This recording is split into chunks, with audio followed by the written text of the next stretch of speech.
السلام علیکم پیارے دوستوں اور بچوں، آج میں آپ کے لیے جو کہانی لائی ہوں اس کا نام ہے چھوٹی پریاں۔ یہ کہانی زیادہ قدیم عرصے کی نہیں ہے، یہ ننھی 4 بہنوں کی ہے جن کے نام میک، جو، بین اور اینی۔ ایک چھوٹے سے گاؤں میں ان کا ایک چھوٹا سا گھر تھا۔ ان کے والدین بہت غریب تھے، اس لیے وہ چاروں بہنیں اپنے والدین سے کسی چیز کی تمنا نہیں کرتی تھی۔ بڑی بہن میک جوان، خوبصورت اور سمجھدار تھی۔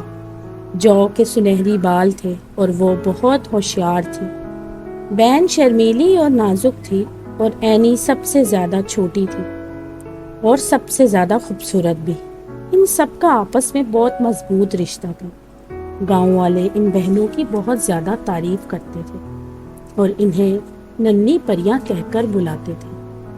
ایک دن ان کے گھر ایک سپاہی ان کے والد کو لینے کے لیے آیا، کیونکہ وہاں کے واسیوں میں ملکی جنگ شروع ہو گئی تھی۔ میں آپ کے لیے خبر لے کر آیا ہوں، آپ کو فوراً ہمارے ساتھ چلنا ہوگا کیونکہ ملک میں جنگ چھڑ گئی ہے، جلدی تیار ہو جائیں۔ سارے گھر والے یہ خبر سنتے ہی غمزدہ ہو گئے۔ میک، ان سب کا خیال رکھنا، یہ کہہ کر اس کے والد سپاہی کے ساتھ چل دیے۔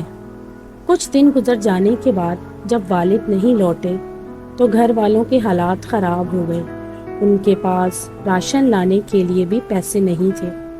میک، میں سب کو پال سکوں اتنا کمانے کی کوشش کر رہی ہوں، پر بہت مشکل ہو رہا ہے، ماں نے کہا۔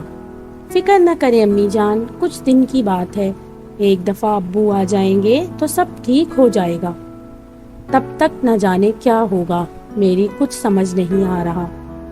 ایک دن وہاں سے ان کے نام ایک خط آیا جس میں لکھا تھا، کیا بات ہے میک؟ اس کی ماں بولی۔ میک بولی، اس میں ابو کے بارے میں لکھا ہے کہ وہ جنگ میں بری طرح زخمی ہو گئے ہیں، ان کا علاج چل رہا ہے، ان کے ساتھ کسی کو ہونا چاہیے تاکہ وہ ان کا خیال رکھ سکے۔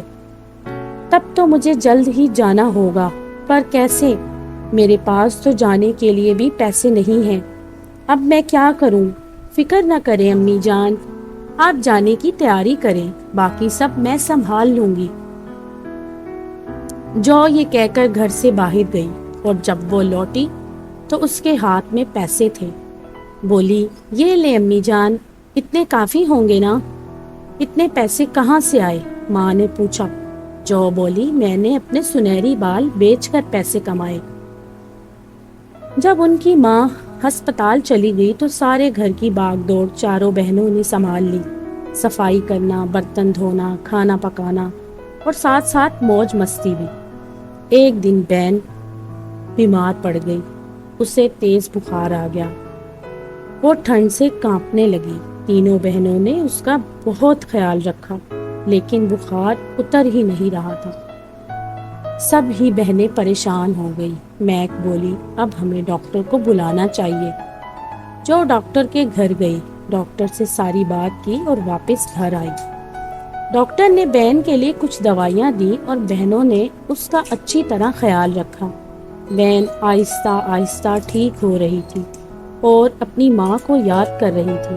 جیسے ہی بہن اپنی ماں کو یاد کر رہی تھی، ماں گھر میں داخل ہوئی۔ ساری بیٹیاں اپنی ماں کو دیکھ کر بہت خوش ہوئیں۔ ماں نے اچھے سے بہن کا خیال رکھا۔ کچھ دن بعد بہن صحت یاب ہو گئی اور جب جاڑے کا موسم بڑھا تو میک کو اپنے گھر والوں کے لیے طرح طرح کی فکر ہونے لگی۔ وہ بولی، امی، ابو واپس کب آئیں گے؟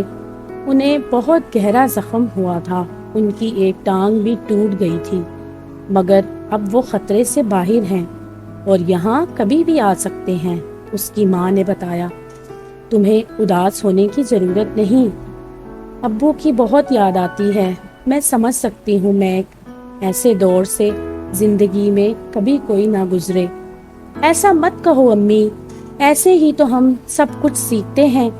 کسی بھی مصیبت کے وقت ہمیں ہمت نہیں ہارنی چاہیے اور سامنا کرنا چاہیے۔ تم نے ٹھیک کہا میک، کچھ ہی دنوں میں کرسمس کا تہوار آنے والا تھا اور میک نے کسی طرح کرسمس ٹری لا کر اپنا گھر سجایا، لیکن ننھی اینی کو نیا لباس اور جو کو اپنے خوابوں کا شہزادہ اور بین کو خوبصورت پیانو چاہیے تھا۔ کرسمس کے تہوار پر سبھی اداس تھے کیونکہ کسی کی بھی خواہش پوری نہیں ہوئی تھی۔ وہ بہت ہی پریشان تھے، لیکن پھر بھی انہیں کوئی شکایت نہیں تھی۔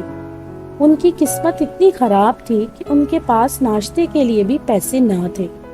تبھی کسی نے دروازے پر دستک دی۔ کون ہو سکتا ہے؟